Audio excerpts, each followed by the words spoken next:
Казакстан Республикасынан Кыргыз Республикасына жүк ташуучу транспорт каражаттарын баштапкы каттоо үчүн мыйзамсыз каттоо схемасы.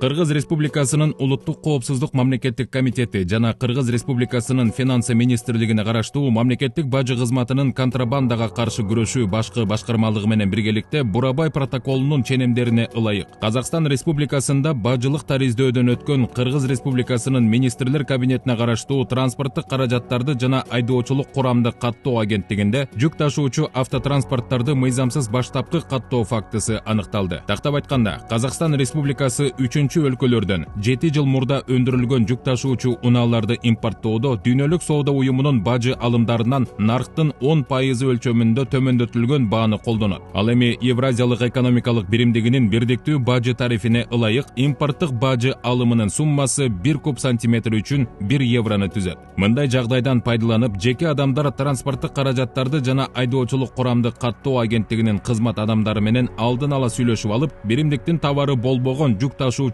автотранспорт каражаттарын каттоо жана алгачкы каттоого алуу боюнча аталган агенттикте мыйзамсыз коррупциялык схеманы уюштурушкан. Учурда Кыргыз Республикасынын Улуттук коопсуздук мамлекеттик кызматы жана мамлекеттик бажы кызматынын контрабандага каршы күрөшүү башкы башкармалыгы тарабынан 3000ден ашык мындай өндүрүлгөнүнө 7 жылдан ашкан жүк ташуучу унаалар катталгандыгы аныкталды. Бир жүк ташуучу унаадан бажы төлөмдөрүн кем төлөөдөгү айырма 1 миллиондон 1,5 миллион сомго чейинки сумманы түзөт. УКМК тарабынан козголгон кылмыш ишинин алкагында бул коррупциялык схемага тиешеси бар 5 адам кармалып, УКМКнын убактылуу кармоочу жайына киргизилди. Учурда бул сыяктуу фактыларды жана транспорттук каражаттарды жана айдоочулук курамды каттоо агенттигиндеги башка кызмат адамдарды аныктоо боюнча тергөө жана ыкчам издөө иш-чаралары жүргүзүлүүдө.